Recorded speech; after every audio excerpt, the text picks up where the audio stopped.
নিয়ে এলাম আপনাদের জন্য সেকেন্ড পার্ট।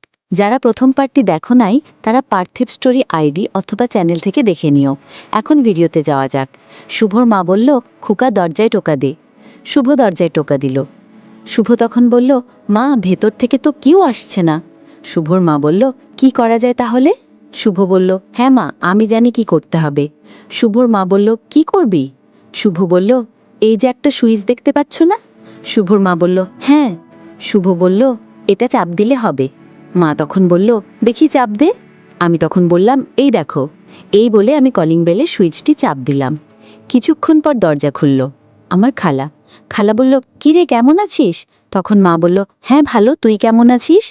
খালা বলল, হ্যাঁ ভালো। এটা আমাদের শুভ না? মা বলল, হ্যাঁ। খালা বলল, আমার বাবা তো কত বড় হয়ে গেছে, কেমন আছিস? আর মাথা নিচের দিকে তাকিয়েছিস কেন? মা তখন বলল, জানিসই তো ও একটু লাজুক বেশি। খালা বলল, আয় আয় ভেতরে আয়। খালা তখন ভেতরে যাওয়ার সাথে সাথে মামাকে ডাকা শুরু করলো। একটু পরেই উনি আসলেন, কথাবার্তা বললেন, খোঁজ খবর নিলেন। এবার তিনি আমার দিকে তাকিয়ে বললেন, কেমন আছো? আমি বললাম, হে খালু, ভালো আছি, আপনি কেমন আছেন? খালু বলল, হ্যাঁ ভালো আছি, তুই কি করছিস এখন? আমি বললাম, গ্রামে কাজ করছি।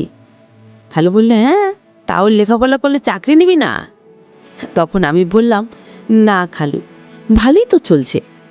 খালু বলল, আচ্ছা খাওয়া দাওয়া করো, পরে কথা হবে, আমি একটু বাইরে যাব। তখন আমি বললাম, আচ্ছা ঠিক আছে। এই বলে হ্যাপির বাবা এখান থেকে চলে গেল, মানে আমার খালু। খালা তখন মাকে বলল, এই বুয়ান, একটু খেয়ে জুড়িয়ে নে। মা বলল, তোর ছোট মেয়েটা কই? খালা বলল, বাইরে গেছে।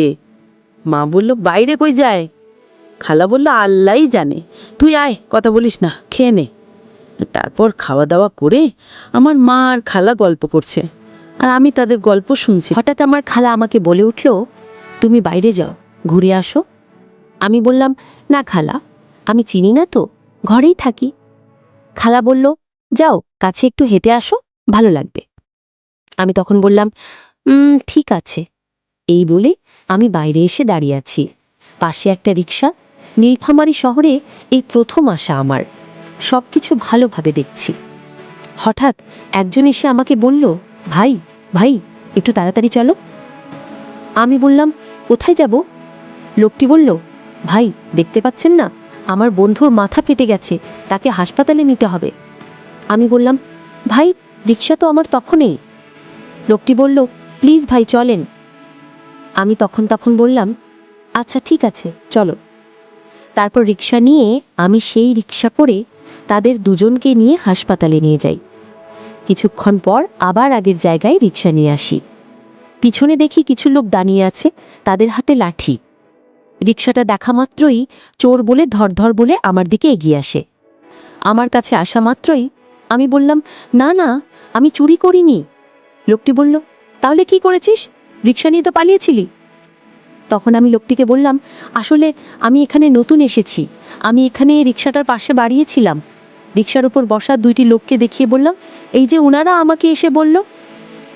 তারপর আমি পুরো ঘটনাটা খুলে বললাম। লোকটি বলল, ভাই ভুল হয়ে গিয়েছে, মাফ করে দিন। আমি বললাম, আরে ভাই, আমার কিছু হারালে আমিও এটাই করতাম। তারপর আমি সেখান থেকে বাসা চলে আসলাম। ধন্যবাদ সম্পূর্ণ ভিডিওটি দেখার জন্য। ভিডিওটি ভালো লাগলে অবশ্যই ভিডিওতে লাইক দিন এবং পার্থিব স্টোরি ইউটিউব চ্যানেলটি সাবস্ক্রাইব এবং টিকটক আইডিটি ফলো করে দিন। দেখা হবে নতুন ভিডিওতে, ততক্ষণ পর্যন্ত ভালো থাকুন, সুস্থ থাকুন, গুড বাই।